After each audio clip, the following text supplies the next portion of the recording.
What's the story, folks? And welcome back to the Art Saddle podcast. I'm your host, Kenan Flannery, and with me is my awesome, fucking cool other host. What's his name? Copper Kelly? That's the one. Is that him? That's him. There you have him. That's me, I guess. Yeah, how are you? How are you, Kenan? I'm not too bad in yourself, brother. I'm all right. Hanging in there, having a nice sunny weekend and so on. But, go on, tell them about where they can find us. Yes, we do the social bit first to get that out of the way before we bring on our lovely guest. But yeah, if you want to get in touch with us, you can find us on the social, on the Facebook and Instagram and all those good places, the Art Saddle Podcast. You can also email us if you have any stories or musical experiences or topics you want to bring up, anything like that. You can email us at theartsaddle@gmail.com. And of course, we have our own socials, Copper Kelly Music on all the socials, and Kenan Flannery Music is himself the co-host. That's him, yeah. That's me. That's you. But do you want to introduce who we are talking to this week? Yes, yeah, I don't mind, yeah.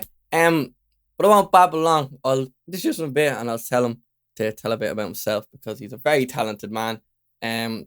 He's a part of the old Soul Collective, originally from Drogheda, which so we'll leave that bit out. You can edit that out later. But he's based in Vienna, extremely talented musician, incredible songwriter, and environmental scientist. And he does all that work with like science and the environment, and it's just beautiful stuff. And I want him to say more about himself. So please welcome a lovely, talented guest, Dylan Goff. What's the story, man? How's it going, Kenan and Kelly? Nice to be here, which is... I like that. Nice.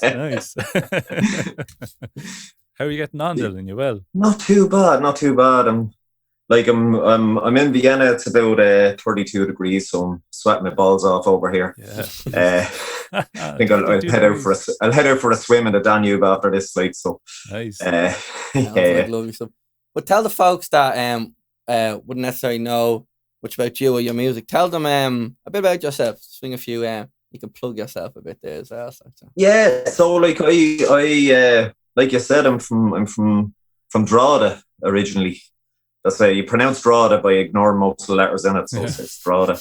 Drogheda. Is that how Americans? But I grew up like a song called "Donkey from Drogheda" or something. It was people used to say it to me from time to time. But I actually grew up not far from Laytown, the Kenan knows well. You got stuck in it there last week. You got stuck in it there last week, yeah. Sure did, yeah. We might chat about that. We might not. You had some choice words about the locals, huh? I'll be allowed back if you keep talking. But yeah, so I grew up in Drogheda, and then I basically, like, when I came over here when I was 20, like I moved to Swords first. I was working in Swords. Basically, I moved towards the airport and then I hopped on a plane and I left. And so I've been over here since about 2003. Yeah. And I kind of settled here. I like the pace of life over here. I like the fact that you get a summer. You know what I mean? There's stuff about home I miss, obviously, like, but kind of settled here now. And I always played music, you know, like, I always played music in school. I was a bit like yourself, Copper. Like, I was into me metal. Oh yeah. When I was growing up, like, it was a big, like, I became musically literate at the kind of tail end of the grunge era. Nice. So, like, You know what I mean? It was kind of, and it was that kind of 70s nostalgia was going on as well. So I was big into, like, as a young teenager, I was big into, like, Led Zeppelin, but also like Pearl Jam and Alice in Chains and Nirvana, and brilliant. You know, and especially Pearl Jam, like, they were kind of one of my first loves, them and Led Zeppelin, like, but then I kind of got into the heavier stuff as I got older, you know what I mean? So I used to play in, like, a new metal band, and then when I moved over here, I was in a prog metal band, and then I was in a grunge band, and I kind of gradually got softer until I kind of just started playing the acoustic guitar and playing depressing singer-songwriter stuff. Down was kind of like a musical spiral. I stopped being so angry and just became sad, you know. As you get older, you get less angry and you kind of get more... You become more resigned with, like... more acoustic, I'm so sad. Yeah, I know. I am feeling bad, and I'm gonna take you all down with me. Yeah. I can just imagine you doing covers of like Limp Bizkit. You said like new metal. Oh It was, God, like, no, immediate. I Just you hated fucking- them with a You had passion. you had massive long hair. Oh, this is I where, was this is more where like we when- disagree, Dylan. I used to love Slipknot, and I Yeah, used to love System of a Down, and Brilliant, yeah. those guys. But I was really into thrash metal. Like I was really into Slayer. like the big four, And, Slayer, Metallica. Yeah. Well, like Anthrax. like Slayer, principally Slayer. Like I just loved. I loved that I needed the thesaurus to kind of understand Slayer lyrics. Like Yeah. I loved that they didn't just kind of sing, oh yeah, devil this and devil that, and 666 and blah blah blah. Like there was actually, there was a bit of context to their lyrics. Like so yeah, like I've always been kind of very drawn to lyrics and that. And then I was gigging here kind of on my own with the acoustic guitar, and it became a bit of a cover version thing. Then like I started playing my own stuff, but then it kind of gradually I became a fucking typical pub crooner, you know what I mean? playing at these pubs with playing like on, like play at Wonderwall and all that, like it was and I started studying forestry, and that just kind of took over. Like there was no English language bachelor degree, so I had to do it through German, and I was learning this really technical natural science through German, and it just pushed all the space out in my head to be creative. So it took me a while to do that, but it was when I did an English language master degree in mountain forestry, which was kind of a bit more alpine based, but it was also through English. And when I was doing that, I started writing music again. Like I just had the headspace to kind of be creative again, Basically, it took up all your CPU. It was all taken up by the totally. And I was also just mad into it, you know what I mean? I just got very passionate about it, and it just intrigued me, you know what I mean? And I'm not a great multitasker, you know what I mean? I'm not fantastic at it. Like I have to work very hard to be able to do things in parallel. Yeah. And it was like, you know what I mean? The music door couldn't be open. Or the music door was shut while that door was open, and kind of vice versa. Until I had that bit more space, and I kind of felt a bit more on top of things, you know what I mean? And I got writing then just kind of midway through my master, so it was about 3 years ago, 2018. I got writing again, and I just tried to, like, I fell in with a kind of singer-songwriter collective here, and met a few people, and we kind of, sharpen each other, through feedback and stuff, and just learning. Like, I thought, Jesus, like, I was dead naive before I kind of started back at music, you know what I mean? I thought you had to be signed to a label to record and all this stuff, and I didn't realize you could just kind of do it yourself on a relatively small budget as well, you know what I mean? Like, I didn't realize that at all. So kind of once I started to realize that, then I decided to release something. So, as you know, I released my debut EP in March, and it's kind of, I couldn't afford to do an album in one go. So I split it into 2 EPs. So I'm recording the second one now, and that's kind of where I am. Untethered now, side one. Untethered. Untethered, yeah. Yes. So the whole thing would be called Untethered, and I'm planning a vinyl run with that. Nice. With both EP, one EP on one side, one EP on the other. Well, and we have T-shirts and everything. Like, oh, you have T-shirts? Yeah, exactly. Like, you have T-shirts? Oh, okay. Yeah. Just wondering if you have T-shirts. Yeah, like they're kind of white with a boat on them, I feel like, you should mention it, because I probably look like a sap just standing there doing a little kind of Tourette's dance, like, I know. I was wondering whether to not say it and I just let you suffer for a. No. Like. I would have rang it up and I would have called you out for it. So I have lovely in Dylan's t-shirt for the audio listeners. I can't see what's going on. I have one on Kenan's t-shirts as well, but I'm not wearing it. He threw it away. I was threw it away. He uses it as like a dishcloth. Toilet paper. No way. We've had like running jokes with me and Copper, because I keep calling you Dylan Goff. Dylan Goff? Yeah. Like fart? Like Guff. Goff. Guff. I'm dyslexic. Did I do that right? Guff. That's Goff, yeah. Goof. Yeah, I And I guess so. thought, like, and it wasn't even a joke. Like, it genuinely was like, oh, you know, I mean, the lads, like, Copper, Kelly, Dylan Goff. And then, I don't know, I think Fionn said it to me. And I was like, it was that day that you, me, and Fionn, me, Copper, and Fionn met up. Oh, yeah. And they were like, it's Dylan Goff. And I was like, no, it's not, man. It's not. Like, fuck off. Like, you know what I mean? Like, no, I'm not. Like, it's 4 letters. Like, I can't fuck it up. Like, you know what I mean? Hop on, like. And then I realized, no, I was completely wrong. Yeah, it's completely wrong. Yeah. You know, like, you're a bit of an anomaly because most people get the first name wrong. You know, either Really? spell it wrong, they spell it like the surname Dylan, Dillon, or they call me Dylan, or Dylan. over here in German they pronounce Y like U, so they call me Dulan Jeff. Dulan Jeff. I love My that. name Jeff. My name Dulan Jeff. Nah, that's brilliant. I kind of get that as well with Copper. I always get Cooper. Always, just it's crazy. Kelly Cooper. Yeah, Kelly Cooper. Yeah, or Cooper Kelly.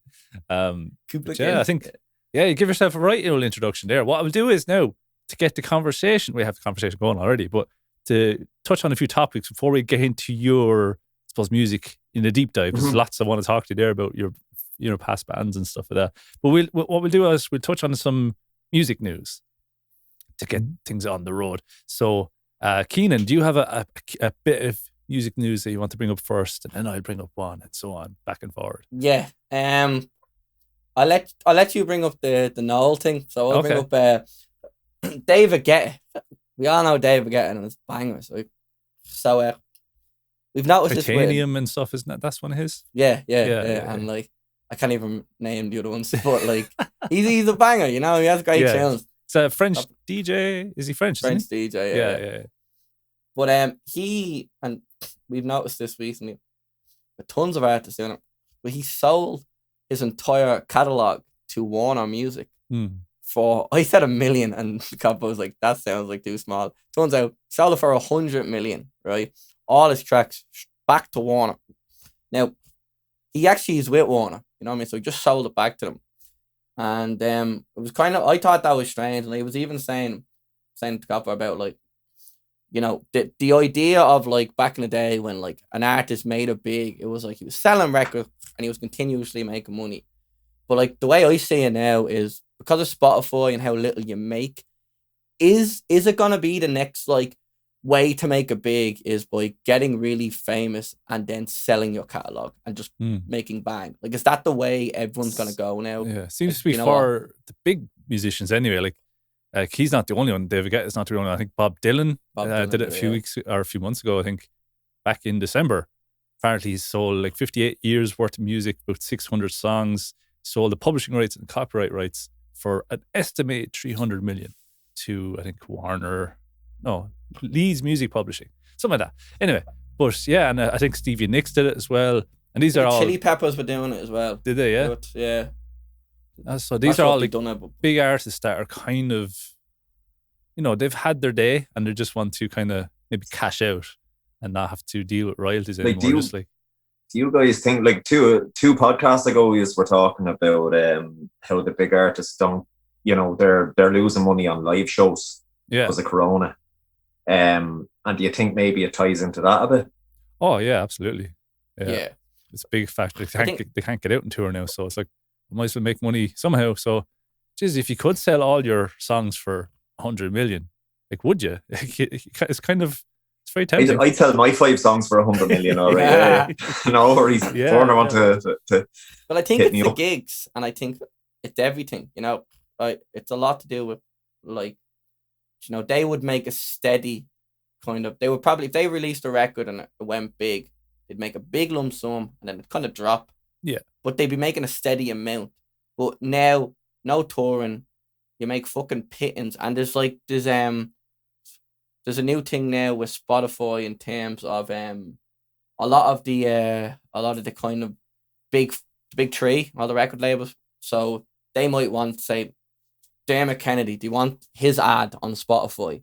So Spotify will pay him less per stream to advertise him. So obviously he'd be fine because he's getting loads of streams, but he's even getting paid probably less than all of us just so they can whack an ad or something up. So not like we're all in the same boat in terms, and we talked about this last episode about all these like Paul McCartney and all like giving out about royalty streams and all this stuff and the pay. And I think maybe it's like, I think the days of getting hate for selling out are kind of gone, and I think people go, well, financially, like if you had your heyday, you're still making money off tracks, but people are still listening. Why not? Why not take it? Do you know what I mean? Like, what is even selling out nowadays? Is selling out, if you're to make a TikTok video, does that mean you sell out? Like, what's it's kind of, it changes all the time, so it's kind of hard to know. But if these people like Bob Dylan, like for instance, he's obviously he's well on in his years, and if he can get a huge lump sum and enjoy that for the rest of his life, fair play to him. Why wouldn't you? Sure. Didn't he sell out when he went electric anyway? Like, Jesus, he's already done it, Doing it again. That was like what, the 60s? Judas. Yeah, dude. It's an interesting topic, alright, because it's the way music going. Like, was it Shakira? I think as well did it recently, or some other big pop singer. There's loads of them actually started doing it recently, selling off. Did Shakira not just have like one good song though? Like, I feel like I'm gonna obsess someone, but like hit your Waka Waka, and that sounds like a Muppet song. I thought she just had the Shakira, and then that was it. Like, was it not that just that song? I think so. She had the wolf. What's the she wolf in the closet? Was that her? Yeah, and then she had a she wolf. That's it. And this video has been claimed. Just fucking singing she wolf. Yeah. But if you can, I suppose, Jesus, fair play. But that's they're selling the publishing, so it means that they don't get royalties anymore, or they don't have copyright on it anymore. So I suppose they can't control, say, if a politician wanted to use one of their songs in a campaign video or something, they probably won't have much of a choice anymore because it's sold the rights. That could be problematic. Like, that's exactly, that could be as well. But like, I guess they're probably, their main concern is that they don't end up in a Taylor Swift kind of situation where they're not allowed to play their own songs. You know what I mean? Like, that was a whole thing as well. Yeah, the producer basically owned her music, and she actually went and re-recorded, I think, her first album like last year, just to get control over the music again, because your man owned it and she had no rights to her own music. And and obviously it's a great thing today. Like ourselves, we own our own music, we can record our own music, and there's no one telling us, what we can and can't do and all this kind of stuff. We have more control over it. Totally. Like, I know even friends of mine here who were, you know what I mean, they're kind of talking to smaller, small labels, kind of indie labels and that, like, but what they're being offered, like, you know what I mean, they're really on the fence about it, because like some of them, just because they're used to being kind of independent and having control over, you know what I mean, being able to kind of have the rights to their own music and stuff, you know what I mean? Like, so it's something that happens even way down the food chain, It's like a friend of mine isn't allowed to, she's not allowed to record 10 of her own songs for 5 years or something like that, because she, you know what I mean, like there's she's signed some sort of contract in the past, and exactly, like like if she, like, I mean, she released an acoustic album, and she's not allowed like re-record the songs, and some of them would be, I think, be fairly decent in kind of more produced versions, but you know what I mean, she'll have moved on as a songwriter by then anyway, by the time that 5 years is up, and it's kind of it's just like, I mean, and maybe she wouldn't have wanted to anyway, you know what I mean, but it's just I don't know, I think there's always a bit of a you have to weigh up the pros and cons, I think, of working with anyone, when you're coming from an independent place. Like. Yeah. At the end of the day, when you sell, like if you're selling rights or you're doing anything, like contracts or everything, and you're like, you've signed something for 5 years, you're kind of, if you don't read it properly, you can fuck yourself up for a lot more than 5 years, But this stuff for like artists selling the whole catalog, they sell their catalogs, and most of them probably get, maybe some of the really big artists might get some say on how their music is used, But like, you know, some of them, most of them won't. So you think, and I think that the worry comes in, not now, maybe not 5 or 10 years, but later down the line when like these artists start become like iconic legends. You know, these artists become people that were fucking, you know, back in like gods, you know what I mean? Like in like fucking 40, 50 years time, and then whatever trend is happening then, you know, they'll be dead, but whoever is involved in their rights right now are no longer, and it's this big company that are only really thinking of financials, and they can use that. So I think like music in a political video or politician is probably the least of your worries, because in the future you don't really know what's going to happen. Do you know what I mean? And at the end of the day, you know, something mad could happen. Your music goes off to something or whatever, and you would never condone it. And you know, people will probably forget about this. You know, people will probably forget that David Guetta and Bob Dylan sold their music, so it's still connected to the person. So if you do something that like hurts your character, even though you sold your music years ago, people are still gonna go, "That's a Bob Dylan track on a Bleeding." Do you know what I mean? Like whatever, you know, and they'll associate that, and it kind of ruins the character of the person that writes the music. I don't know. Fucking most of them are probably at the end of their lifespan, so they don't give a bollocks at this point anyway. You know what I mean? He's gonna spend his last few years about $300 million in the bank on top of all the other money he's made. Having a great time. Fair play to him. Drinking his whiskey, smoking his doobies, and fucking Being a chilling grumpy out. old bastard.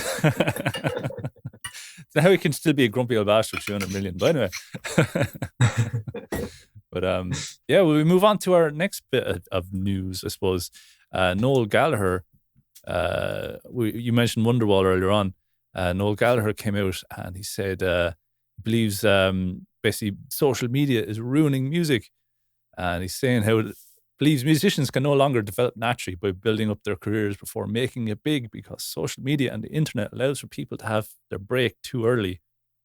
And it's all, say with record labels, it's all about getting the record sales now, and there's no waiting and developing. It's all, everything's now. And what do you think about this? Like, what's your relationship with social media, I suppose, Dylan? How do you balance it with being creative as an artist, let's say? Yeah, like I really, like the first couple of years, like I think until I released this EP, I really struggled with social media because it was the only metric I had for how my music was being received by people. Exactly, you know what I mean? Yeah. Because you always saw to say, like, you play a gig normally with other people, and you don't really know, like, I mean, there's a bit of a shared crowd, so you don't really know who people are there to see. You, like, I mean, but like on social media, it's very easy and maybe very lazy to kind of look at your Instagram following and look at someone else's Instagram following and say, right there where I want to be. Yeah. You know what I mean? They're a bigger local success because they have a bigger Instagram following. It's probably most bots, you know what I mean? But, exactly. And at the end of the day, it doesn't fucking matter. It's pictures, you know what I mean? Like, but I did struggle, like, I would say a bit the first kind of 2.5 years until I released the EP. And I, you know, since I've released the EP, then I've been looking at, you know, my Spotify stats or my Apple Music stats and that, like, I mean, which is a different box of frogs as well. And Spotify's having a different impact, I think, on the way people are doing music as well. But yeah, I think there's a lot of pressure on kind of people. I think there's a lot of pressure on musicians, and especially young musicians, to have the right kind of optics now as well. You know what I mean? Like to have the image developed before, you know, from the get-go. I think that's the you know thing. What I mean? You have to have your image developed before you even have your sound developed at this stage. You have to, and a social media strategy, you know what I mean? Where are you sharing? And like, I'm hearing loads of people going like, oh yeah, you need to share to Reels now and blah blah blah blah blah. And I'm just kind of going, look, I don't have the mental energy to. You know what I mean? Like, that's it. Out there now. You know? Yeah, exactly. You know? Like I record my own music, I have my own studio. I do pretty much a lot of it myself and stuff, and that takes up a whole lot of CPU power, as we were saying yesterday, a lot of brain power. So you don't have all this time to, you know, I try to do as best I can, but like social media, try and make posts, once a day or once every other day at least anyway. And it's just, it distracts you from the actual purpose of what you're doing, of actually creating something to share. Mm. But you're here worrying about, I'm going to make this 15-second video of something to go viral, whatever. So it's like, what do you think, Kenan? Well, as you said there, people like, I want to make this 15-second video to go viral. Like, I think people see that as the goal, go viral. And I think you mentioned it in the Noel Gallagher thing where he says, we talked about, he was like, Queen didn't get his break. Queen weren't going. Queen were going for 4 years before they got their break. The Beatles were going for 2. You don't just roll out of bed at 16 and you're great. And you're great. It wasn't till 27 till I was great. I was writing songs since I was fucking 14, over 10 years. And he goes on, and he says, the way the business is now is fucked. And I think it's like I've recently gone off socials. I have them, and I've tried to make a plan that maybe every once a week I go on, put a video up. Maybe if I have something coming out like a song or a video, I'm on it a bit more. But like I haven't felt this good in ages, like mentally. Do you know what I mean? From not being on socials. And I think I seen Blind Boy, if you ever listen to his podcast, he talks about day one. It's phenomenal, and he is such a big advocate of like talking about mental health, and he mentioned it about like selling and consumerism and mental health, and it like links all around to everything, to where like it's just like social media wouldn't work as well as it does if people in society are mentally sound or mentally aware. And he said that about like selling a bar of soap. Yes, he goes, I remember this. Do you like this? He goes, so he basically says, when someone's selling you a bar of soap, when was the last time you seen an ad for a bar of soap that says, this is how clean it's gonna get you? All the ads are just beautiful people, so they're selling you like an unrealistic, more perfect version of you. Do you know what I mean? And if everyone in society become mentally aware and kind of aware of not mentally good, because you have your ups and downs, but if you're aware of it and you don't let it eat away at you and control you, you start buying soap because it makes you clean more so than you're trying to get this.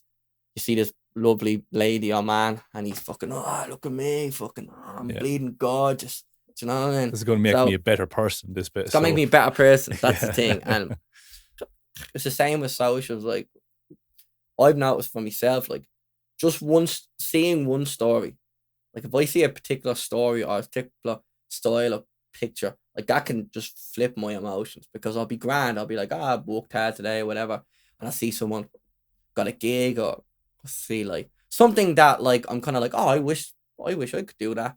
And now it's like, it's just a big ball of self-hatred where I'm like, why didn't I think of that? Or, you know what I mean? And I think it's very unhealthy for people in society. But no, fuck social media, man. No, and the other thing with that as well is, like, you see the gig they got, and you don't see the 5 emails they got saying, "Oh, sorry, we had to listen to your music and you don't fit."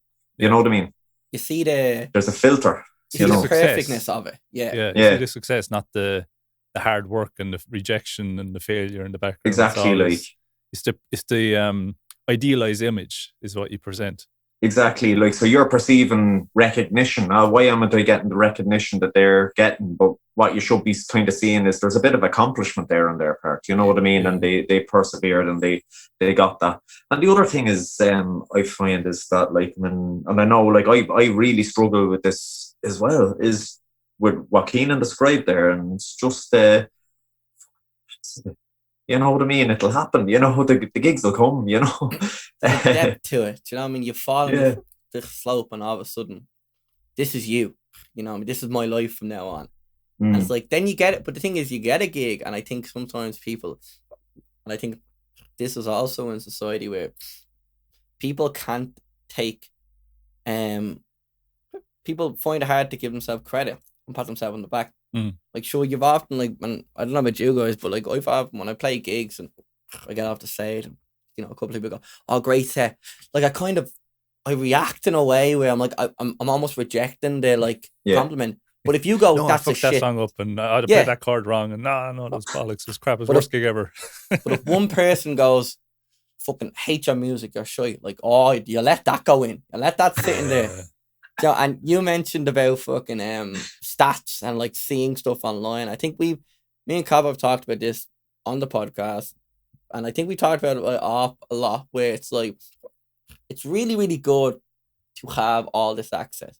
It's great to be independent. It's great to be able to see all your stats.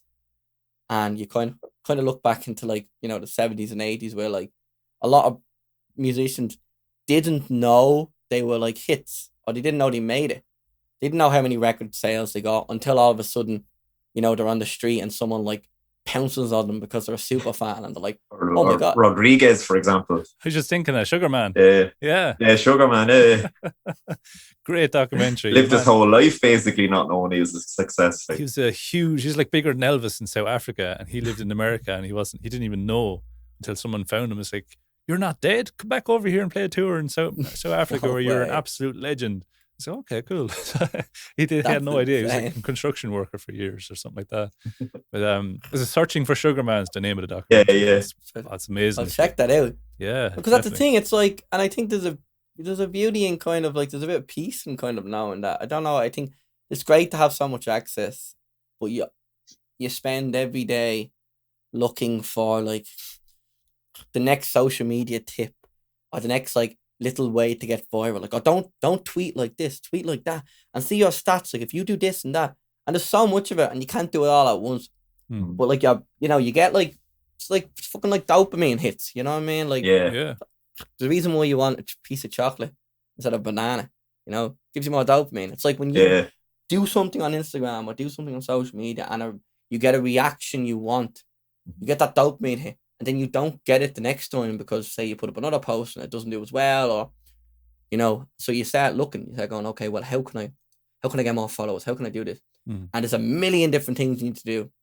And you can't do them all. You can't try them all. And you need content to try them. So you start going, okay, well, I'm going to just vomit out content. And then you're putting out shite no one likes. Throw shit against the wall and see what sticks. Spam.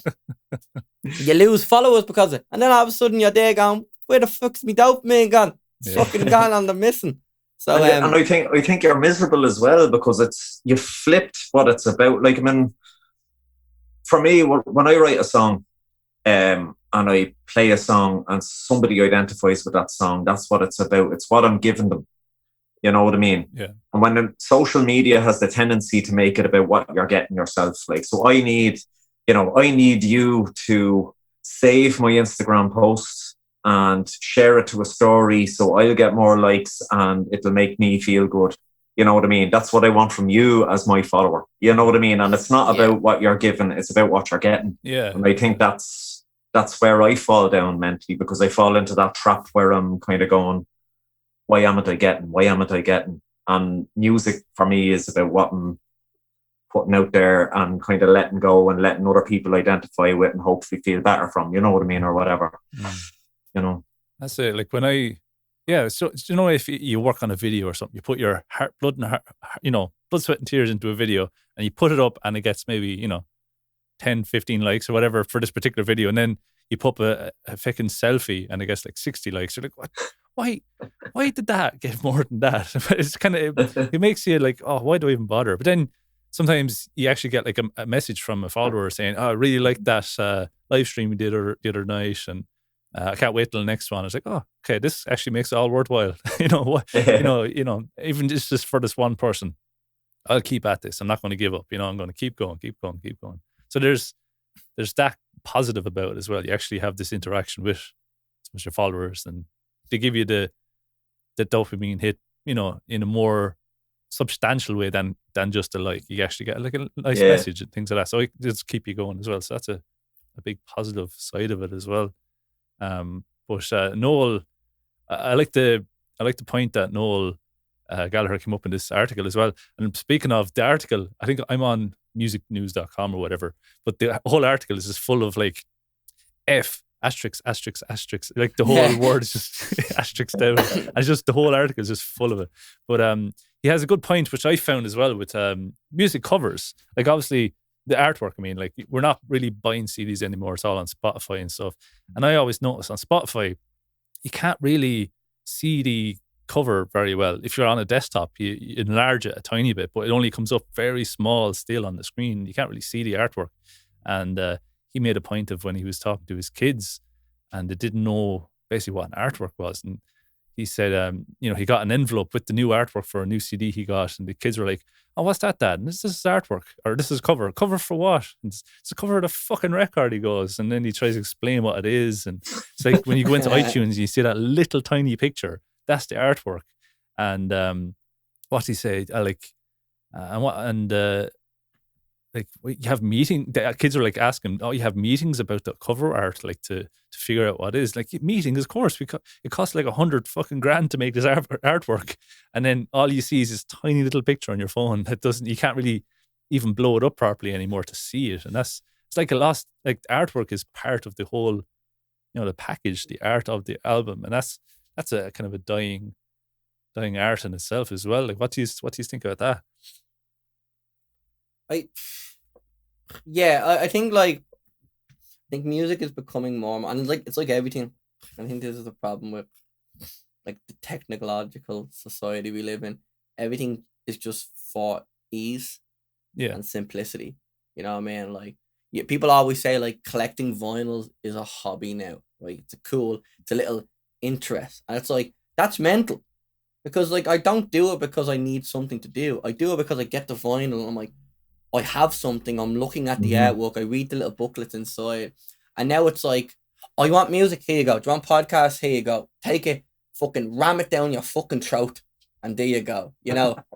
It's easy, it's simple. And me and Kappa were talking about this, about how like Spotify is trying to, like, it seems like they're trying to become like this monopolistic kind of company where I bet you in a couple of years time they'll put videos up and they'll put fucking, they might even have like stores. I know they have ticket things where you can link tickets, but they might have stores, and they'll make it like a little all-in-one kind of special. Yeah, it's like becoming its own social media platform in itself. That's the way I look at it. They're going towards that. And soon enough, I think profiles, the profile section, it's even simplistic now. Like my favorite bit is reading on the vinyl a bit about who recorded, where it was recorded. But if you go on Spotify, you have to scroll all the way down to the end to see very end of the page. Yeah, to the bio, which is like, so now it's like, it doesn't really matter who records. And like, I think I've noticed that now, because I'm, not to upset you, but I'm like the youngest lad here. You know what I mean? You probably can't tell now. But I would be like, I'd have tunes where I wouldn't know who sang it. Someone would be like, oh, I love that band. I'm like, who? And they're like, you know the song? I'm like, oh, I fucking love that song. Yeah. And like, I'm even noticing that, where I'm like, but like my dad would know like every band and all their songs and when they record, what year they recorded shit in. It's like, oh, I just go, who was the producer? Who's the producer? A couple of stories about it, a bit about the artwork, and you're like, It's kind of it's a lost art. What do you think, Dylan? I think so. A lost art is a very good way of putting it. But I don't know. I don't really have a strong opinion on it, to be honest. Like, I think it's something that gradually happened, but it was already happening. Like, it was already happening kind of when you were still downloading MP3s. You know what I mean? When we were on iPods. Yeah. Back in the late noughties. It was already happening then. And I still have my big stack of CDs from when I was, a teenager. I still have them all there. You know what I mean? Like all of these 90s CDs. And the only thing I can think now, like even if now, I buy vinyls just so I don't feel guilty about streaming them on Spotify. Yeah. Basically, but I think it's it's definitely something that's changed. Like, I think Spotify has changed a lot of the way music is made as well. And I'm noticing, like, even, you know, it's become very singles driven as well, which is another thing. Like, I mean, that the coherent collection of work is something that's in decline because, you know, labels know if you put out a single, say you put out single A, and then a month later you put out single B with single A as the B side to that. Yeah. And it has this waterfall effect that the single A is being played automatically after single B. You know what I mean? And then the next one they do it again. You know what I mean? So you always have this kind of streams trickling down, and that seems to be how they're operating now. You know what I mean? So it kind of disappoints me a bit. You know, this kind of, because, you know, there's seen people release EPs, and I knew every song on the EP. There was no incentive for me to buy the EP because they'd released every track as a single. You know what I mean? Yeah. And I kind of, I think I'm just an old fart. Like, I like collective, kind of coherent. Like, the idea of a concept album is, you know, that's like, you know, you were saying prog metal and stuff you were listening to yesterday or years ago.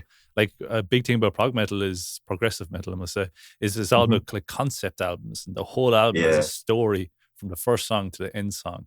And it's very more of a rare thing nowadays as well. It's all more single driven and definitely, like, I think prog rock was a bit like album. That. I think, singles, you can't, like, you need to change everything after every single. Yeah, new sound, fresh look, you know, new sound, stuff. fresh look, and it's but you have to, like, you have, like, all of Bob Dylan's, like, I'm a big fan of Bob Dylan, but his first, like, 1 million albums, he's the same fucking guy. Doesn't change, still fucking hasn't. Do you know what I mean? Still same sound, same boy. But, like, if you did that now, like, you'd, like, in terms of, like, how the industry says, like, you'll never make it.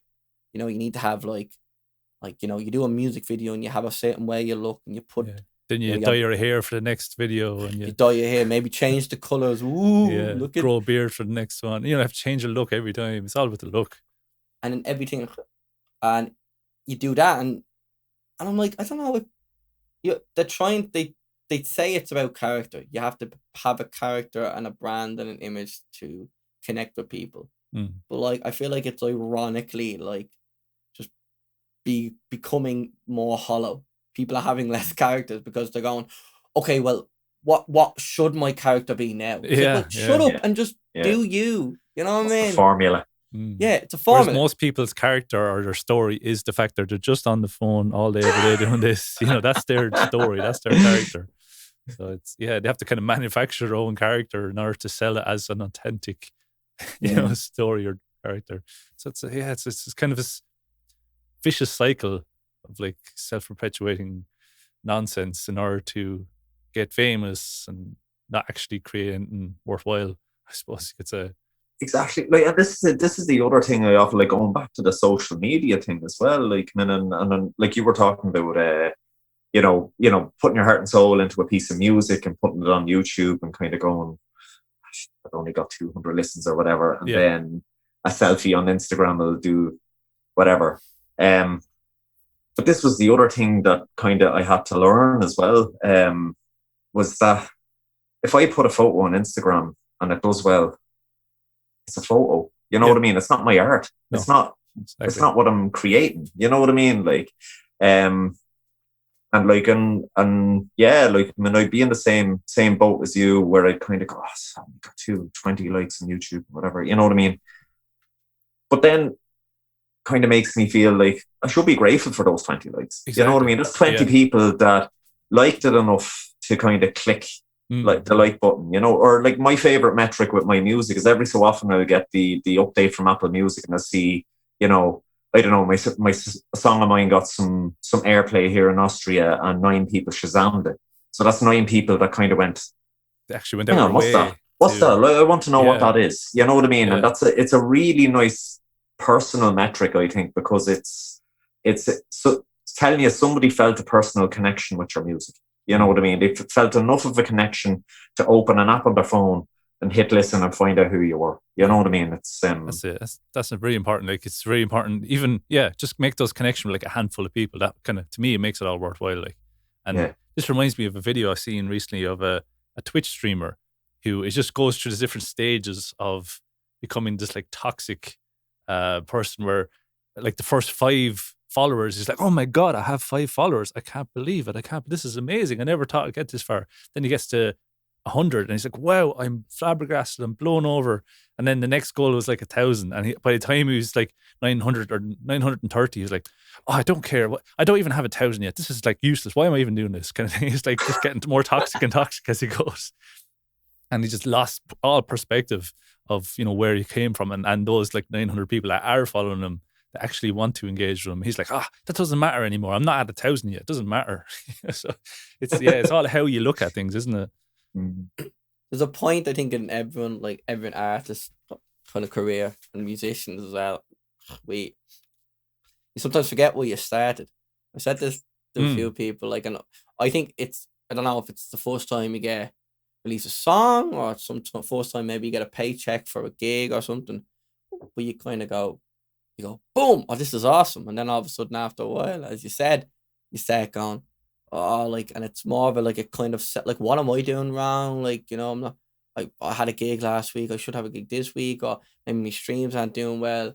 And I think like myself, like, I sit down every like 2 months and I rehash in my head why I do this, because it's like you can forget when you're caught up in, especially releasing stuff, and you're like caught up in trying to keep up figures and you're putting yourself down because you're not getting the results you want. You kind of go, well, I started because I was a little fucking angsty, sad kid and was like, I'm going to write some songs.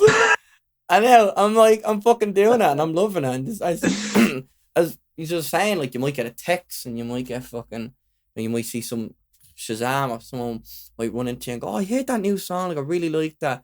And you're like, like, I started it because I liked it and it made me feel good. And now I'm affecting other people, and that's all that matters. But when you're like as you said, when you're in your head and you're every day, fucking look at the pasta I made. Do you know what I mean? It's like you start kind of going, well, what the fuck am I doing? What am I doing? And yeah, so moral of the story, fuck social media. We should all be living in mud huts and just singing stories to each other. Yeah. Do you have any more bits of news before we move on past the news segment, I guess? No, I have nothing there. Right, you, Dylan, any news over in Vienna? Any mad stuff? Yeah, really mad. I'm playing a real life gig in front of real people. Yeah. That's just crazy. On Friday. A gig on Friday. Like, everything's really opened up here. Like, they're down to like they're down from, they were getting, I think, I'm not sure, but they were definitely getting a couple of thousand cases a day over here for a while. It was really bad, like maybe 4,000, 5,000. I can't remember where it peaked. I think it was about 5,000, but it's gone down to about 150 now. And they're just loosening up, and there's gigs again. Gigs are a bit weird because you go to a bar, like, was that the first one I went to a bar. At the bar, you're allowed kind of sit without the mask at the table. If you get up from the table, you have to put the mask back on, and they're very strict about what masks. It has to be an FFP2 mask. That's interesting. But then we went into the part of the pub that had the gig, and you were sat at the same table with the same people, or you're sat at a table with the same people, but you had to keep your mask on because it was a gig. You know what I mean? There was no kind of... Just because there's music playing, you had to keep the mask on. Because they don't differentiate between a big gig and a small gig. You know what I mean? Yeah. But this one I'm playing on Friday is open air. It's out in it's going to be a public building, but at the moment it's just kind of the foundation concrete. So they've rented out the lot to these kind of alternative guys who run this art thing. And they do open air concerts there, and there's couches and nice chilled out vibe, you know. So I'm looking forward to that. Like, that's it's nice to kind of feel the music getting going. But I had the thing, you know what I mean? It started opening up again, and I saw my friends starting to get gigs, and I was going, why is nobody asking me to get a gig? To play a gig. What's wrong with me? Like, why, Jesus, I must be shite, you know. Well, I feel like that as well, actually, because like when I only started really getting gigging with like my country stuff just before lockdown. So I had a few gigs playing local pubs and stuff. I had a few gigs booked for 2020, just a few handful, like, and of course they died and went away. But now I'm so used to, doing podcasts and being in my studio and doing my own thing here. And now gigs are like on the horizon again. I'm kind of getting a little anxious, like, okay, how do I get gigs again? I can't remember. I have to go out and meet people and, all this kind of stuff and try to get gigs. And if I don't, then does that mean I'm shy? Whatever. So I'm kind of, a little bit panicky, I suppose, in a way. But or then you get a gig and you go, oh, fuck, they're all going to see him shy. Exactly. Yeah. I think we'll have to take a trip to Vienna, because I'm fucking jealous hearing that things are opening and gigs are back. We're over here fucking... I went out busking there, and like it's still not the same. And you can't have a crowd of 10. More than 10, you have to stop and wait till people move on. Yeah. So you have to like police yourself, because but like, how am I meant to know you're not just standing there waiting for a friend? You know what I mean? Yeah. So you have to stop and wait for them to move on. So I'm playing away, fucking doing Wonderwall or whatever, and a family of 5 show up and start listening. All right, cool. And then 2 other people show up, the little partners grab. And then a family of 4 show up. I have to stop. I have to finish my song, and then you're meant to tell them to move on, which is like so fucking rude. Like no one will do it. That goes against everything you're doing, like busking. You're trying to get people to stop, and now you're saying, "Oh, you're stopped. No, move on now, please." So the thing we have to do is we have to just like take a drink and kind of idle a bit, and people kind of go, and because would you not just put a sign on? Like, would you not just write out a sheet of paper and just put it there due to COVID rules? I can't have more than 12 people here or whatever. That's honestly, that's not a bad idea. Like the reason, like basically, so busking's back since Friday, and but it's like a test period. So for 3 weeks, the council's always out, the Gardaí are out. If any of us fuck up, they're taking the licenses back. So first of all, they're not giving out new licenses. So if you've never had a license, you can't busk. They're not giving them out. Most people's licenses are out of date. Like my one's out of date since April, May, around that time. Yeah. And like you're allowed to update them, you're allowed to renew them, but like I was like, what's the point of renewing it during COVID when there's no one out? Yeah. So I still bring it out, and I'll probably get it renewed soon enough. But shit, like you can't collab with artists on the street. There's only certain spots you can busk.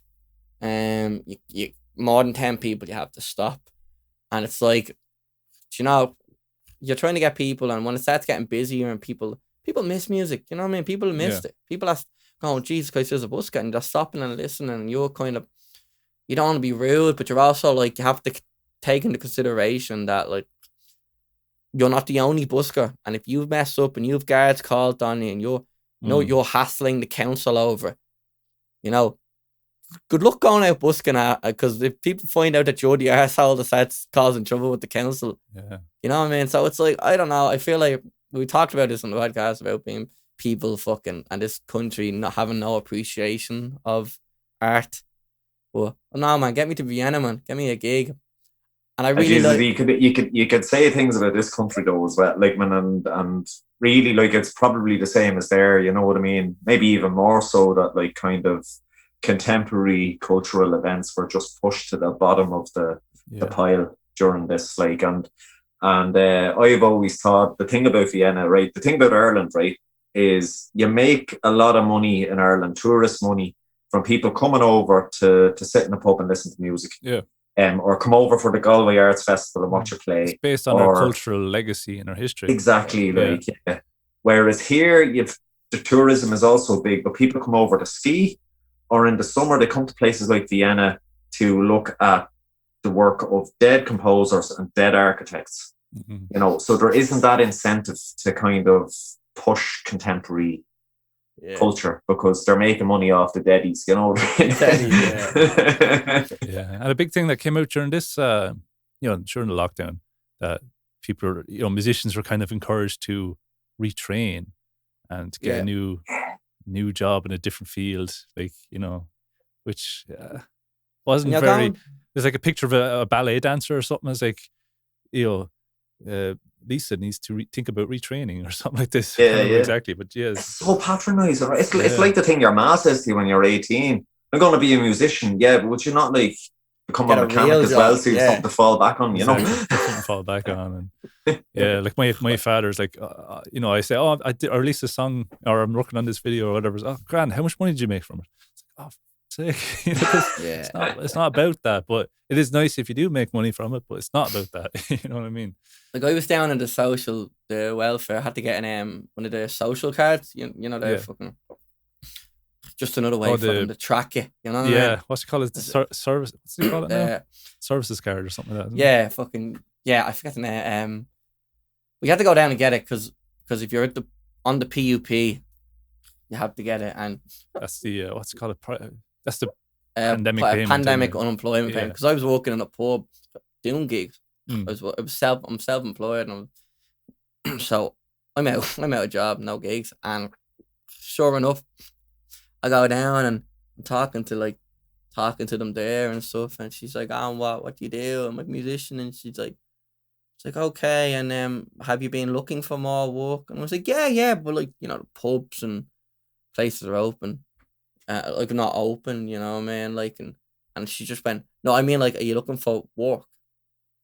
And I stopped and I was like, well, no, nothing's open. She goes, oh, okay. And like, I didn't cop it, but I was like, when I told her everything's closed, I can't find work, she kind of went like, no, but like, walk, like, yourself, like proper walk. And I'm kind of like, just because you're walking here, you know what I mean, does not mean that I have to go. Like, I think it's ridiculous because this whole country, everything that we make, like in terms of tourism, like it's all based on our culture. People love coming over here to see art, and now, like, because they've like damaged the art industry so much, everyone's emigrating.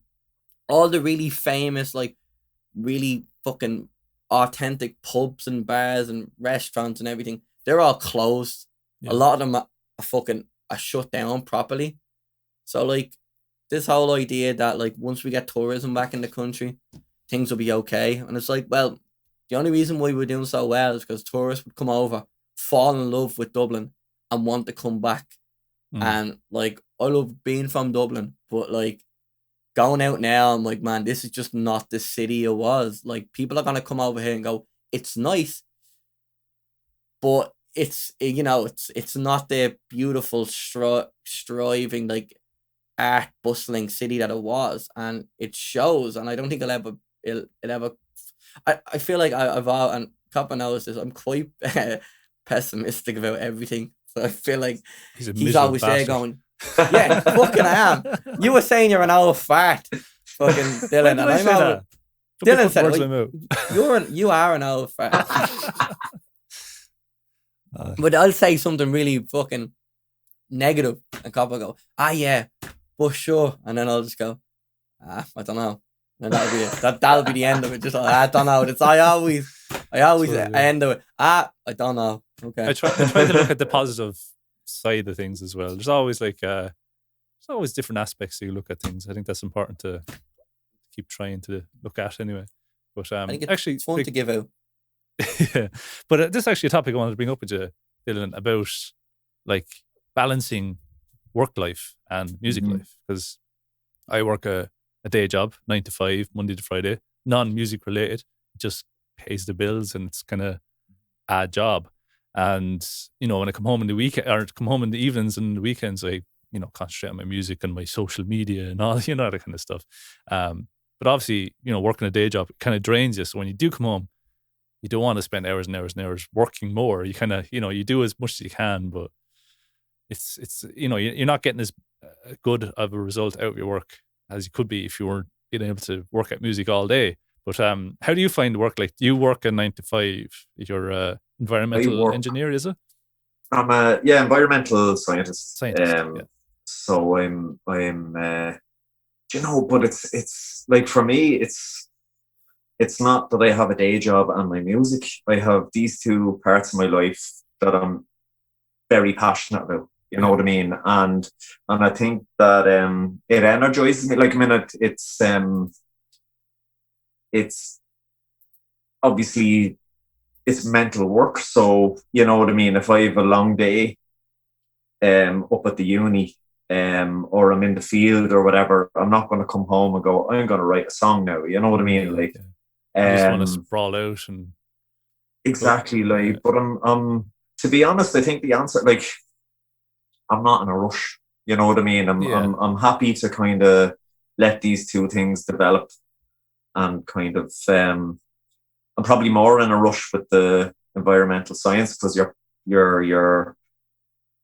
kind of in a project, you know, that has a budget time, when the tap will stop and I'll not get a wage after a certain date. So I do have to give myself to that probably a bit. I'll have to give that a priority in some parts, you know what I mean? But for me as well, and I've talked to, like, I have friends who do music full time.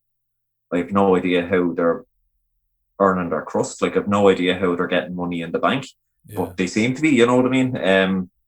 And the only thing I can think is that if that was me, I think I'd struggle to keep it real, you know. Like, it's such a cliche, but I like my music to kind of come out of my life, you know what I mean? I like it to be embedded in my life, and for that to happen, I think, for that to be authentic, I think my life has to be about various things and not just about music, you know what I mean? And so it's you know, it's just one of those things, but it's difficult to balance. Like, and like I was saying earlier, like the doing the bachelor, when I was doing the bachelor degree, it just pushed music right out. You know, it was a combination of kind of the music I was doing not being rewarding and kind of needing to give it attention, you know. And yeah, it's a juggling act, you know. It is a bit of a juggling act, but I think if you're passionate about what you're doing, it's a bit easier. You know, you don't come back kind of feeling like, you know. And I've had jobs, you know, I worked in a garden centre for years on the side of my studies, and you know what I mean, and I come home and I just go, like, I just wasted a load of energy making money for somebody else, you know what I mean, but that I could have been using for either my studies or for music, you know. So yeah, like, so I think where I am right now, I'm kind of free of that a bit, you know what I mean? Like, I'm motivated in both aspects, you know. I think it's lovely that you said something that I think a lot of people would strive for. You said, I'm not in a rush. I think that's important. Like, a lot of us spend our entire life trying to not rush and trying to find, and we've literally spent like fucking nearly 40 minutes talking about social media and how it melts our head. And obviously, you know yourself, you can't be tranquil fucking 24/7, but if you can go, this, you know, I work as hard as I can. You need to look after yourself, give yourself the break. But things won't come out overnight. Like, as long as I work and I'm happy with my work and I have a smile on my face and I'm doing me, you know, I'm not doing it for anyone else. Like, there's no rush there. I think you're talking about two different aspects of your career, and I wanted to ask you about like creativity as well, because like when I was looking at the stuff that you've done and a bit about your music and all, you've been writing for years. You know what I mean? You're writing. You're saying, I think you were nearly 30 years you've been writing. Yeah. So I'm wondering. You are, Kenan. Jesus, yeah, it's me, and then a couple of more years now, not to be mean. Like, my thing is, obviously over time, creativity and the way you write and the way you kind of perceive stuff changes. But does your like really kind of embedded involvement with nature have an effect on how you write? You know, I think subconsciously, definitely. I think, like, one thing that's had a massive impact on me was learning geology and learning dendrology, which is the study of trees. Because the time scales are fucking long. And especially with geology, you're talking billions of years. You know, things, isn't it? Yeah. And you're talking like things that affect us every day in terms of the food we grow and everything are parts of processes that stretch back. And you really see like we're not here very long. You know what I mean? As a species, we are we are here a wet weekend. Like on the clock, we're like the last minute just before 12, and that's exactly the rest of history is the rest of the clock. Yeah, and in that last second, we've fucked a lot of stuff up. The last second of that last minute, like we fucked a lot up. But it's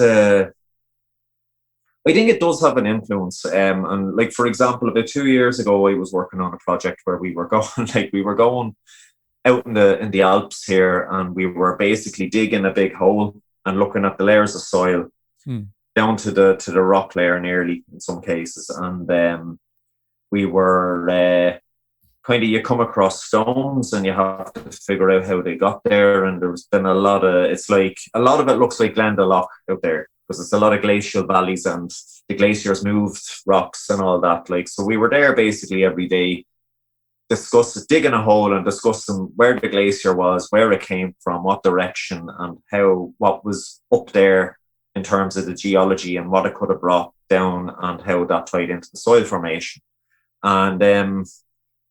And you know, I don't know, I wrote a song called Digging. That's going to be on the new EP, which isn't about soil science, you know what I mean? It's about kind of searching within yourself for answers. Okay. But that wasn't a thing where I said, I feel inspired by digging, I'm going to write it. It just kind of puked out of me, you know what I mean? So I think it definitely, on a subconscious level, it does have an influence.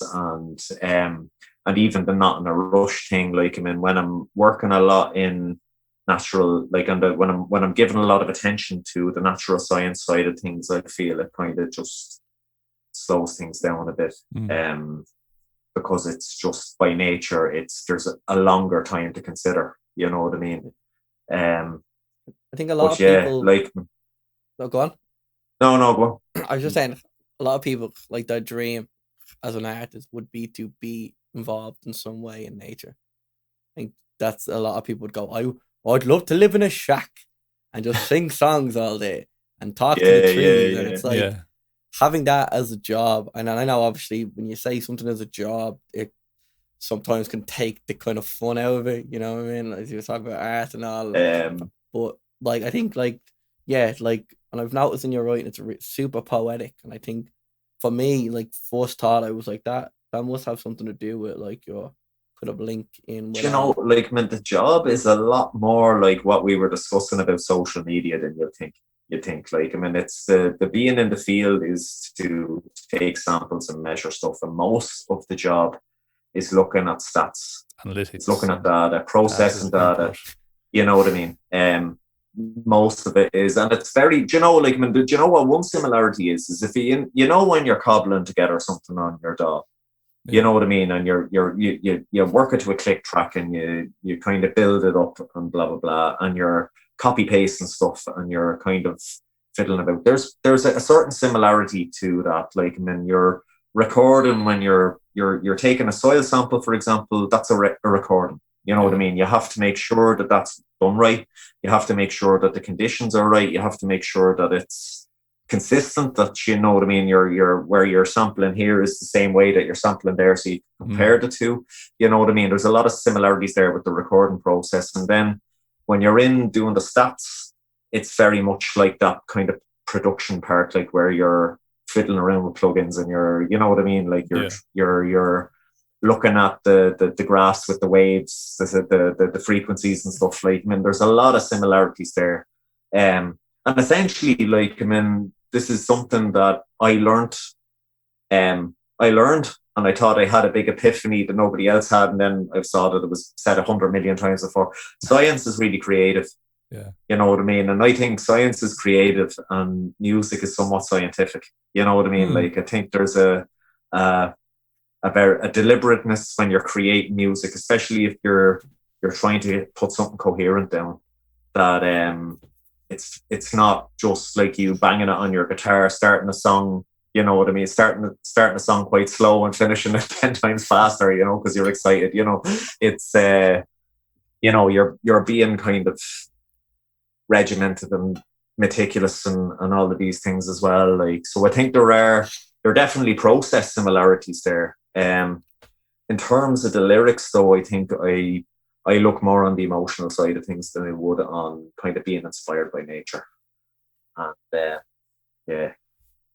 Sorry, you need to tell me if I'm talking too much. No, I'll just shy on till the cows come home. Like. Yeah, not at all. I want to go back to your point there, about not rushing. I think that's very important because, I've been at this a few years as well, and I never, I'm not expecting to suddenly blow up and become an overnight sensation. I'm just, that's not even a part of my mind. I'm just like, I'm going to grind, and hopefully someday someone might pick it up and like it, that kind of thing. Yeah.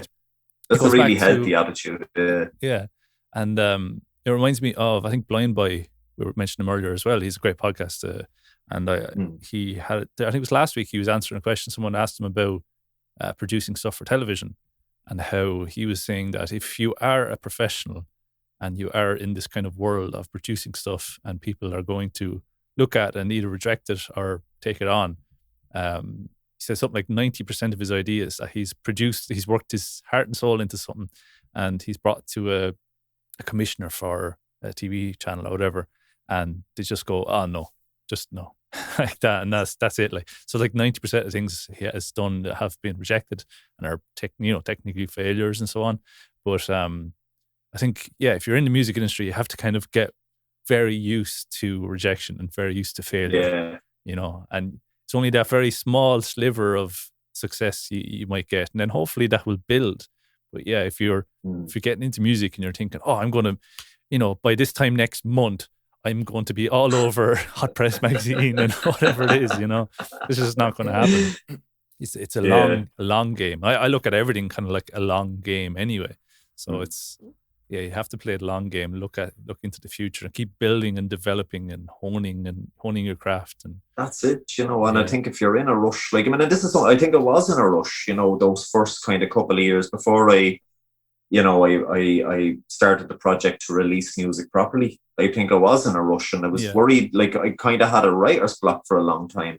I hadn't written anything in a run and suddenly the kind of tap was flowing again and I was scared shitless I was going to lose that. So I was trying to write down everything, you know what I mean? I was just writing song after song after song.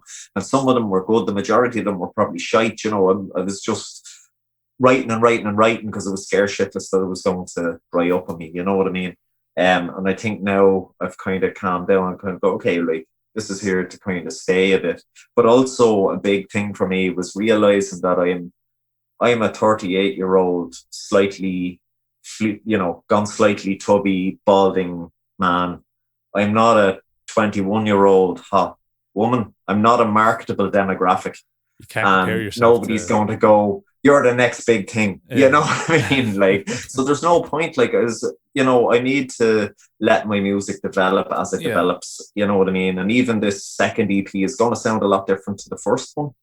Because you would have developed and your sound would have changed slightly. Exactly. And I have a better idea what you can do in a studio now. You know what I mean? The last one nearly sounded Irish by default, kind of a folky Irish sound by default.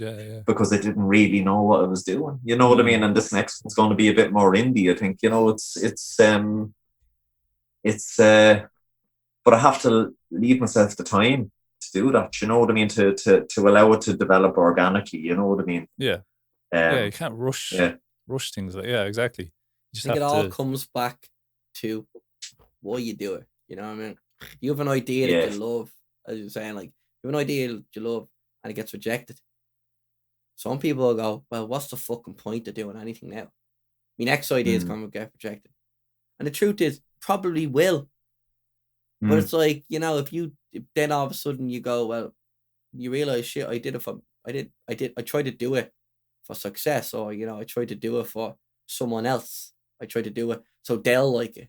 But then you realize, well, I put so much effort in that one idea, but I could probably make 10 ideas off the top of my head because I enjoy it. So let's just keep doing it. Do you know what I mean? I think it's all that's the beauty of it. And like as you said, like even we've been talking about image and branding and all this stuff, and it's like, if you went to any of the big names in like the label industry, and you were like, look, I have this thing coming out and it's a bit different to my last one, they'd probably go, whoa, now, are you sure you want that? You sure you want to change it up? And it's like, yeah, I do. I want to change it up. I want it to be different. Because I'm different now. It's like, whoa, well, okay, and it's kind of like, but the beauty of it is you have the control, Yeah. They're worried, that thing you did last year, that sells. But if you change that, we're not guaranteed that's going to sell anymore. So they're like, oh my God, no, don't change, never change. So that's, yeah. But talk to us about... Go on, sorry. Oh, no, go on. I was just going to say, but then you get a lot of acts then that end up they just sound the same. It bleeds into each other, and there's no dynamics to their work because they feel they have to. We talked about Oasis, for example. And Noel Gallagher himself, I think, said something like, "I have one guitar solo." That I use for everything. What's a formula? And that's the thing. At the end of the day, these record labels, they want to make money, and like in a weird, like we shit on them, but in a weird way, you're like, can't really blame them. Like, what I mean, they're a company. They probably don't.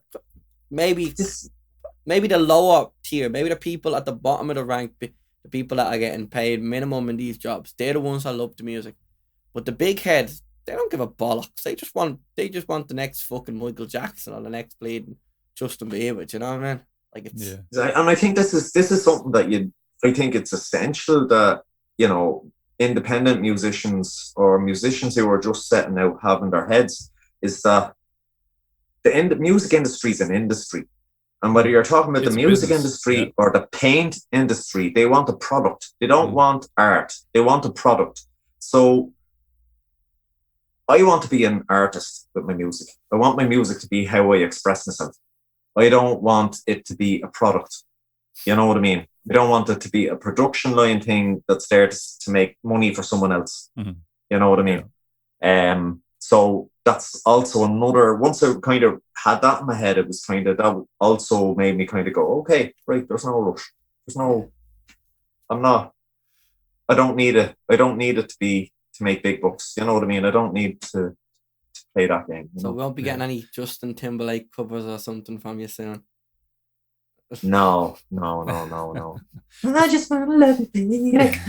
JD. The new Dylan Goff. Coming soon. Yeah, speaking of bands that kind of actually never really change or sound, like AC/DC's one, they kind of sound similar and Slayer, you mentioned earlier as well. They've kept that same trash sound except it works sometimes, I guess. For Slayer, like I do have to say, Diabolus in Musica was a completely different. No. That was Undisputed Attitude.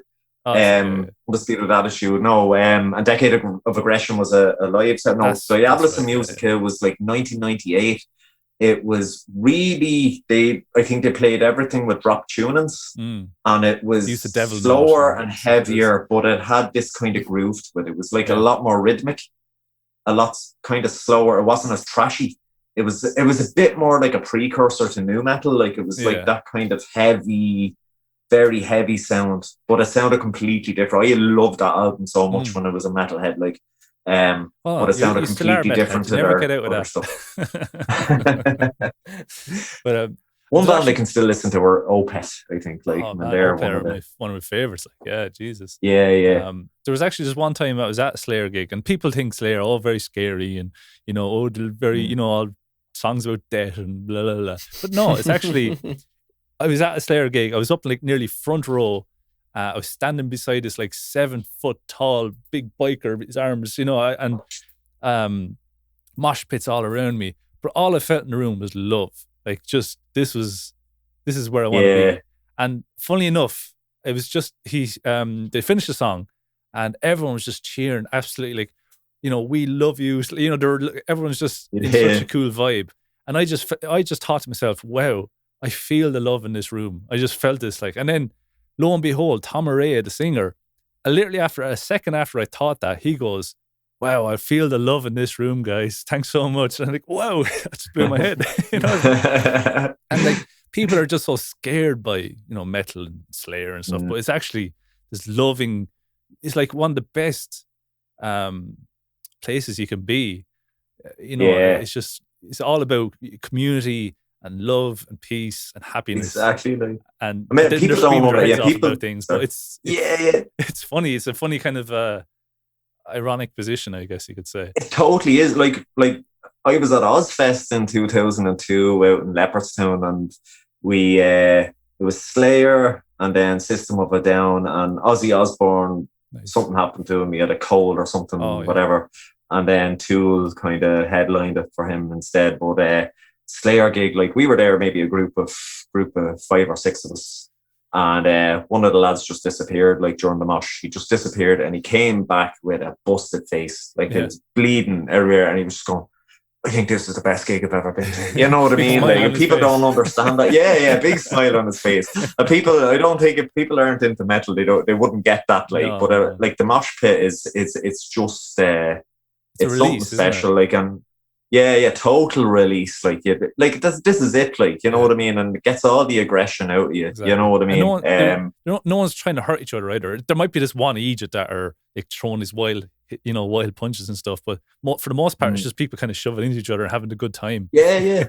And the best thing the best example of that is if somebody falls. You know what I mean? About 10 guys will try to lift them up so they don't get hurt. You know what I mean? And I've heard, like, say the Slayer singer, he goes, lads, if anyone goes down, just pick them up and carry on. Yeah. You know, it's just look out for each other. Everyone, you know, it's that real sense of a real nice vibe. But we must get Kenan to a metal gig when we can. Oh, yeah. Because it's different. It's a whole different ball game. I used to back in when I was like fucking 15, like 14, 15, 16. I used to be last year, was it? Oh, he's a cheeky cunt, he is. I'll let that slide, old man. Let that slide. But that was the year before. It was the year before. He's a shower cunt. Well, I just leave now. I used to be a banky. I don't know if you remember them. Banky. He's little inbreds from the country, right? So you probably wouldn't know them. But now it's getting personal. If we're all inbreds from the country, then we're probably fucking related to them, right? So basically, just be a lot of emos and like to be groups of skinheads and stuff. But I wanted like the first like proper gigs I went to, like friends of mine would have been in Fibber McGee's. Downstairs, and Fib was a great metal pub. If anyone listening doesn't have heard of it, it's sort of like it's a place where like a lot of metal bands play, and like after parties for big metal gigs all go over to the Fibber McGee's as well. It's a great spot.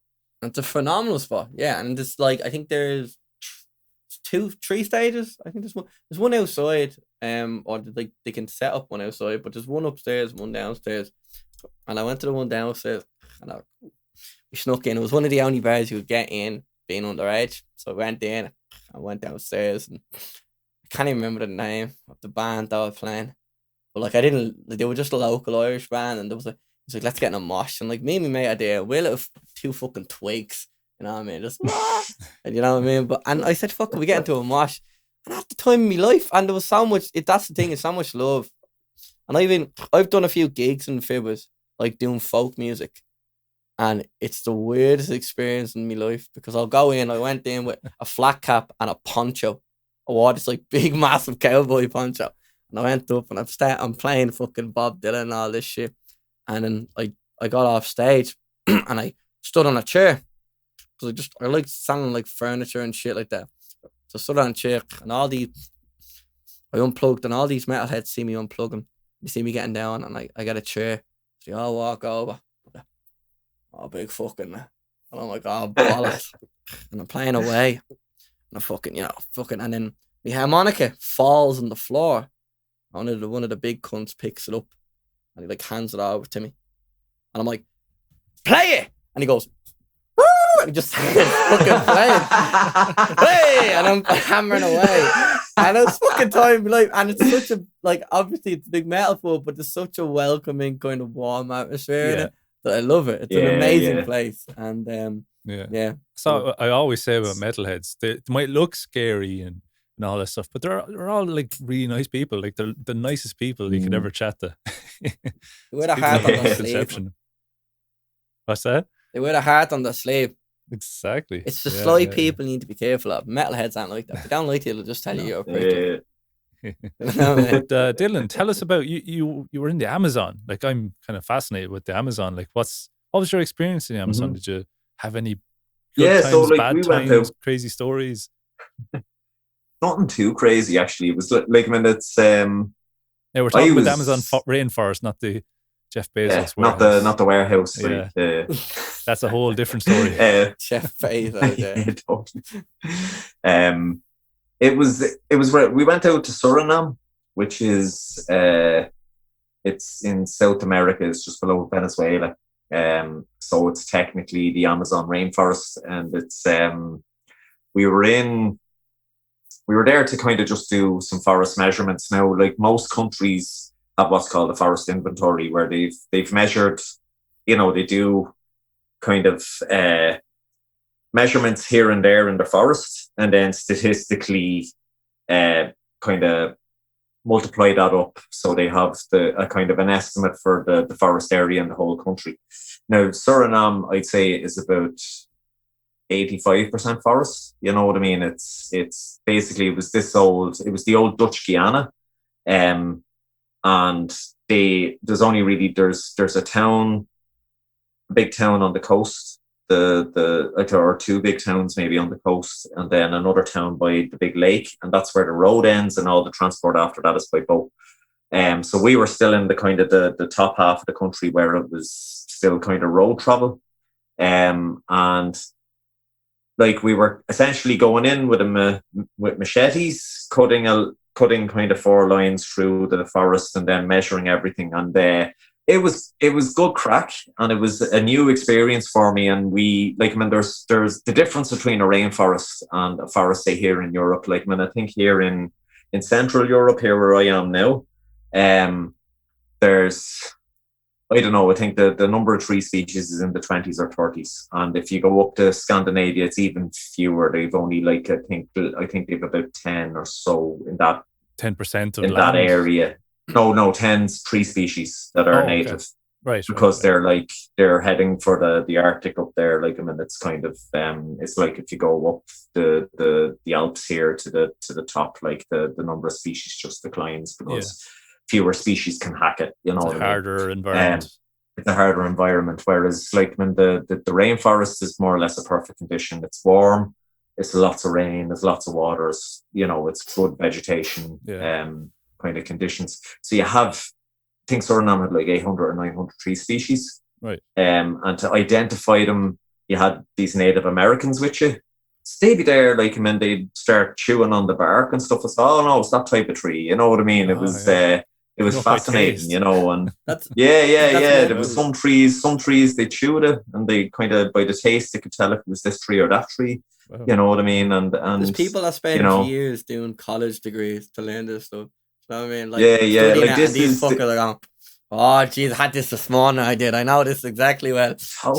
Totally, but it's really important. Like, I mean, it's something that's really important, I think, in natural sciences, that you tie in this cultural knowledge from from these forest communities that they've built up over generations, and you tie that into your science, because otherwise it's just a load of white people trying to measure things. You know what I mean? It's it's but it's so, like, I mean, we camped out there in the forest, like, and it was we were sleeping in hammocks, and you had to take a torch with you if you went to the jacks at night, in case you stood on a fucking viper or a scorpion or whatever. Tarantula. There was a tarantula about this big one morning crawling around the place. Like, it was, there was all of that stuff. Frogs the size of footballs and all that. It was great. And you get cuts on your hands from the machete, and we'd go swim in the river after work. But the rivers have so much leaves falling into them that they're brown. The water's brown, and the reason it's brown is because the acid from the leaves seeps into it.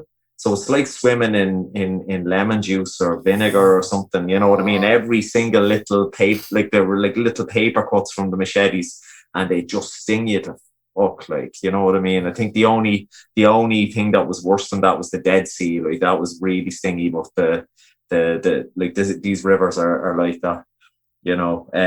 I've heard of, but like, it was good. It was down there about a month. Sorry, I was just mentioning when you're talking about the river, I heard about some parasite that if you're peeing, if you're taking a piss into the water, it can swim up the stream and into your little fella. Yeah. They warned us about those. Fella. They said don't take a piss in the river because of them fellas, like. And there's piranhas everywhere as well, you know what I mean? They only go for you if you're bleeding. I heard about this. You always see in films like piranhas just instantly attack, and like in real life they just don't. Like they're pretty chill dudes, like. Yeah. They're like horseflies. Like horseflies are the same. Like they only go for you if you're wet or you're sweating. You know what I mean? But piranhas only go for you if you're bleeding. So like if you happen to cut your foot on a stone or something on the riverbed, like then that's when you kind of go right there, get out of here. You said you camped out in the Amazon, like you were sleeping. Yeah. What is that like in terms of sound? You know what I mean? Because it's loud. It's very, very loud. I've done watch documentaries of, and it's just noise, and it's beautiful. But it's like, I don't know how you could sleep through it. You know what I mean? Exactly. No, because it kind of it's bubbly. It's not like somebody, you know, someone's car alarm going off. Yeah. You know what I mean? It kind of envelops you. You know, and it's very loud. White noise almost, is it? Yeah, exactly. Like you could put it on. Probably you could put on like sounds of the rainforest. I've seen videos of people that, like, you know, you listen to rain as you sleep. Like there's Amazon rainforest kind of soundtracks where people just listen to it while they sleep. Yeah, no, totally. Like it was great. Like and it goes a bit quieter during the day, and that's because like the air, like it's the same as birdsong. You hear birdsong in the morning normally, and in the evening, and that's when it's loudest. And that's because like the warm air, kind of the sound doesn't travel as far. Like when the air is cooler, the sound travels further, and it's essentially insects and birds and monkeys and all the other stuff looking for a shag. You know what I mean? They're trying to that's what call out for something. Yeah. It's like, pretty much. Just come over here and let me ride you. yeah. Like not strictly speaking, like a lot of it. I think some of it's also kind of community gathering, or you know what I mean. Like kind of just feeling out where the others are and stuff like that. You know, but it's you know, it's always funnier to just say it's shagging. It's shagging, or it's the U Club disco where you're all lined up. The discos back in the day. Yeah, tell me, do you have any like scary or kind of stories that, you know, you were like thinking back now, you're like, fuck man, that was dangerous? No, actually I don't. There was you had to take precautions, you know what I mean? Like they told you, don't put your hand down without looking first, you know what I mean? Like you don't go like that through something, you know what I mean? You look, because there's snakes that live on leaves and they're only wee things, but they you know, have a highly venomous bite or whatever. I think the scariest thing I ever saw was about, like, or the closest call I ever saw was about 3 weeks ago. Myself and my wife were hiking in the Alps here, and she nearly stood on a snake, on a viper. He just kind of came out, you know what I mean? Like, and she wasn't looking, like, you don't, like, you know, as an Irish person, we're not used to snakes. You're not really looking. Like, she thought it was just a branch on the ground. There's vipers and she in Austria. stood right beside it, like, yeah. Wow. There's two types of vipers in Austria, yeah. So I think that was the closest thing I ever saw, like, you know, that was here. That was there, yeah. But in Dublin, we get excited when we see foxes, like at like 2 a.m. Like, oh, nature, there's a fox, and it's like decrepit. It looks like a heroin addict. It's like, you know, fucking running along, but you're like, I know we've become very, very accustomed. Or what I find is what people think nature is can really, like, I'd have a different opinion about what's, you know, when I feel like I'm out in nature to someone else. You know, someone else could be out in the country, you know, walking down a country road with farmers' fields either side. It's lovely to be out in nature, and you're not really, like, you know.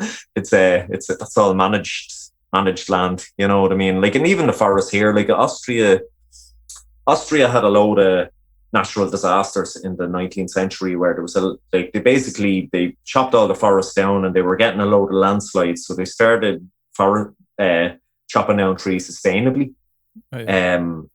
So like kind of making sure that there was more growing and they were cutting.